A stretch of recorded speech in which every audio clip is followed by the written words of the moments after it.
विधानसभा अध्यक्ष राहुल नार्वेकर आपल्या सोबत आहेत। सर, विधिमंडळ नेहमी चर्चेत असतं, आज सुद्धा चर्चेत होतं। अशोक चव्हाण यांनी राजीनामा दिलेला आहे, कधी दिला, स्वीकारला का, तुम्ही काय नेमकं सांगाल?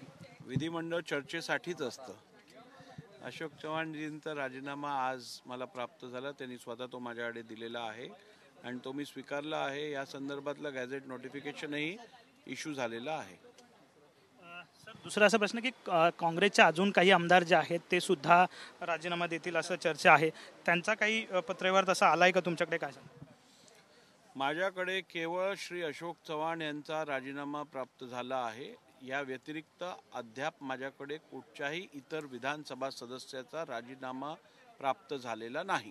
दुसरा असा एक प्रश्न आहे की चर्चा आहे की 15 किंवा 16 तारखेला विशेष अधिवेशन जे आहे ते बोलवलं जाईल, तशी काही तयारी विधिमंडळात सुरू आहे का? अद्याप त्या विषयातलं कुठचंही सूचना विधिमंडळाला प्राप्त झाली नाहीये राज्यपालांकडनं। राज्यपालांकडनं जर का या विषयातली सूचना प्राप्त झाली तर निश्चितपणे त्या संदर्भातली माहिती आपल्याला दिली जाईल। विधानसभा राहुल नार्वेकर आपल्या सोबत होते, त्यांनी अशोक चव्हाण यांचा राजीनामा जो आहे तो आज स्वीकारला, याची पुष्टी जी आहे ती त्यांनी केलेली पाहायला मिळते। कॅमेरामॅन रोहन पवारसह विनायक डावरुंग, TV9 मराठी, मुंबई।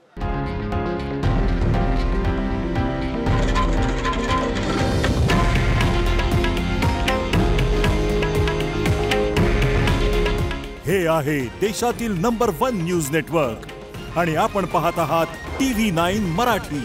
काळजी तुमची, हित महाराष्ट्राचं।